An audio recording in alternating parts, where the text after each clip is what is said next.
আচ্ছা, মাশাআল্লাহ। আমরা এখন চলে যাব। তাহলে আমরা শিখেছি কাইফা অর্থ হলো কেমন। কাইফা অর্থ কেমন। কেমন? আরেকটা অর্থ হয় সেটা হলো কিভাবে। যেমন ইংরেজিতে আপনি যদি বলেন হাউ, হাউ এর অর্থ কিন্তু দুই ভাবে হয়। হাউ আর ইউ, অথবা হাউ ইজ গোয়িং, এরকম hi, how is going your life. হ্যাঁ, এই যে যে হাউ দুই রকম হচ্ছে।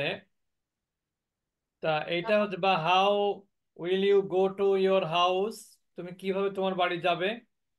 তো হাউ যেমন দুইভাবে অর্থ হয়, আর কাইফাটাও দুইভাবে অর্থ হয়।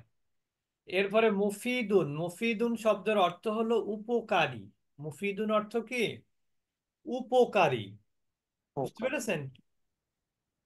মুফিদুন অর্থ কি? উপকারী। উপকার। যেমন আমরা ছোটবেলায় পড়েছি না যে the cow is domestic one animal, তারপর ইউজফুল কি কি শব্দ যেন পড়েছি না আমরা, ওই রকম আর কি। তার মুফিদুন মানে কি? উপকারী। উপকারী। উপকারীর আরবি কি? মুফিদ। ওই যে আমরা একটা কথা বলি না, এতে ফায়দা কি? ফায়দা মুফিদ। মুফিদুন। আমরা কি বলি যে ফায়দা কি, এতে ফায়দা, ফায়দা। জি। ওই ফায়দা থেকে মুফিদ। ফায়দা থেকে কি? মুফিদ। ফায়দা থেকে মুফিদ। মুফিদ শব্দের অর্থ হলো উপকারী। আচ্ছা, এরপরে দেখেন আল কিতাবু। এখানে আল কিতাবু শব্দের অর্থ হলো বইটি। কিতাবু অর্থ কি? আল কিতাবু অর্থ বইটি। বইটি। বইটি। আর যদি শুধু কিতাবুন বলতাম তাহলে একটি বই হতো। কি হতো? একটি বই। কিতাবুন অর্থ কি হবে? একটি বই। কাবুন বই। আর আল কিতাবু অর্থ কি? বইটি। বই। বইটি। এরপরে দেখেন হাদ আল কিতাবু। হাদ আল কিতাবু মানে এই বইটি। হাদ আল এই কিতাবু অর্থ কি? এই এই বইটি। বইটি। এখন এই বইটির আরবি কেন হলো খেয়াল করে কিন্তু, যখন আলিফ লাম আসে এই হাজার পরে নাউনে, তখন এই বইটি, এই কলমটি, হাজাল কলামু, এই কলমটি। যেমন আমরা ইংরেজিতে কি বলি? This pen. কি বলি? This pen. এখন দিস পেনকে যদি আপনি, দিস পেন কিন্তু কোনো কমপ্লিট সেন্টেন্স না। কমপ্লিট সেন্টেন্স কি হবে? This is a pen. Complete sentence কিভাবে হবে? This is a pen. ঠিক এখানে কিন্তু হাজাল কিতাবু দ্বারা এটা কমপ্লিট সেন্টেন্স না। এটা কমপ্লিট সেন্টেন্স ছিল কিভাবে? হাজা কিতাবুন, এটা একটা কি? বই। সুন্দর বই। কিন্তু এখানে কিন্তু সেই অর্থ না। এখানে কি হবে? হাজাল কিতাবু মানে এই বইটি। তাহলে হাজাল কলামু মানে এই কলমটি। হাজাল বাইতু মানে কি? এই বাড়িটি। বুঝতে পেরেছেন এবার? জি। হাজাল গুরফাতু এই কামরাটি। হাজাল মসজিদু এই মসজিদটি। হাজাল জাওয়ালু এই মোবাইলটি। ক্লিয়ার এবার? এরপরে দেখেন, হ্যাঁ এইবার দেখেন কমপ্লিট সেন্টেন্স হয়ে যাচ্ছে। হাজাল কিতাবু জামিলুন, এই বইটি কি? সুন্দর। সুন্দর। তার মানে এই বইটি হলো সাবজেক্ট, জামিলুনটা হলো প্রেডিকেট। তাহলে হাজাল কিতাবু জামিলুন, এই বইটি সুন্দর। হাদাল কিতাবু জামিলুন, এই বইটি সুন্দর। সুন্দর। মনে থাকবে? জি। জি। তার মানে হাজা, জালিকা, তিলকা, এগুলোকে আমরা বলি ইসমুল ইশারা। ইশারা মানে কি? ইঙ্গিত। ইঙ্গিত সূচক। আর ইসমুন মানে কি? বিশেষ্য। তার মানে এগুলো হচ্ছে ইঙ্গিত সূচক বিশেষ্য। বিশেষ।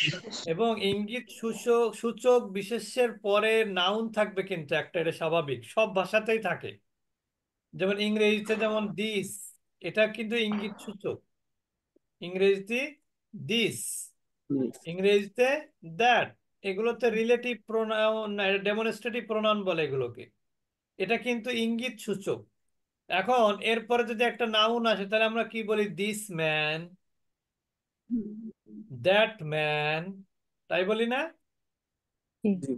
এই that man, this man, it's not complete sentence, it's the part of the sentence, ঠিক না? এটা বাক্যের অংশ। অংশ। তাই এখানে এরা কিন্তু সেটাই শেখানোর চেষ্টা করেছে যে আল কিতাবু এটার অর্থ হচ্ছে বইটি। এখন এখানে হাজা ব্যবহার করেছে, হাজ আল কিতাবু, তখন বলা হবে কি এই বইটি। আল কিতাবু শুধু বইটি, আল হাজ আল কিতাবু মানে কি এই বইটি। এই বইটি কি একটা প্রশ্ন থেকে যায়, এই জন্য বলছে হাজ আল কিতাবু জামিলুন, এই বইটি হলো সুন্দর। সুন্দর। হাজ আল কিতাবু জামিলুন। জামিলুন, এই বইটি সুন্দর। সুন্দর। যেমন দেখেন এখানে হাজা কিতাবুন এর অর্থ কি বলেন তো? এটা একটা বই বা ইহা একটা বই। বই। কিন্তু যদি বলেন হাজাল কিতাবু, তখন এর অর্থ কি হবে? এই বইটি। এই বইটি কিন্তু বাক্য পরিপূর্ণ না। ঠিক একইভাবে হাজার, হাজার বিপরীত কি? জালিকা। হাজা মানে এই, জালিকা মানে ওই। তাহলে জালিকা কলামুন, ওটা একটা কি? কলম। কলম। আর যদি বলেন ওই কলমটি, তাহলে কি হবে? জালিকাল কলামু, কি হবে? জালিকাল কলম। কলামু। সবাই কি কলম। ক্লিয়ার এবার বুঝেছেন তো? জি উস্তাদ। একটা হচ্ছে আলিফ লাম দিয়ে ডেফিনিট করলো একটা নাউন কে, আল কিতাবু বইটি, কিন্তু এটা পরিপূর্ণ বাক্য না। আবার এটার সাথে আবার জুড়ে দিল হাজা, তাহলে কি হবে তখন? হাজাল কিতাবু, এটাও পরিপূর্ণ বাক্য না। এর অর্থ দাঁড়ায় কি? এই বইটি। আর হাযাল কিতাবু জামিলুন, এর অর্থ দাঁড়ায় কি? এই বইটি সুন্দর। সুন্দর। এখন এখানে দেখানো হচ্ছে হাযা কিতাবুন, এটা একটা বই। হাযাল কিতাবু, এই বইটি। জালিকা কলামুন, ওটা একটা কলম। জালিকাল কলামু, ওই কলমটি। ওই কলমটি। সবাই ওই বুঝেছেন? কলম। জি এবার ওস্তাদ, জি। দেখেন এই কিতাবুন অর্থ কি? একটি বই। কিতাবুন অর্থ কি? একটি একটি বই। এখন যদি এর পূর্বে আল দিতাম তাহলে কি হতো? আল কিতাবু অর্থ কি হবে? বইটি। বইটি। আল কিতাবু অর্থ কি? বইটি। বইটি। বইটি। এরপরে বলছে কিতাবুন জামিলুন, এটা হচ্ছে a nice book. A nice সুন্দর। বুক, সেইটা আর কি। এ নাইস বুক কিন্তু বাক্য না, এটা বাক্যের অংশ, ঠিক কি না? এ নাইস বুক মানে কি? একটি সুন্দর বই। একটি সুন্দর বই কি? একটা প্রশ্ন থেকে যাচ্ছে না? তো এটার আরবি হচ্ছে কিতাবুন জামিলুন।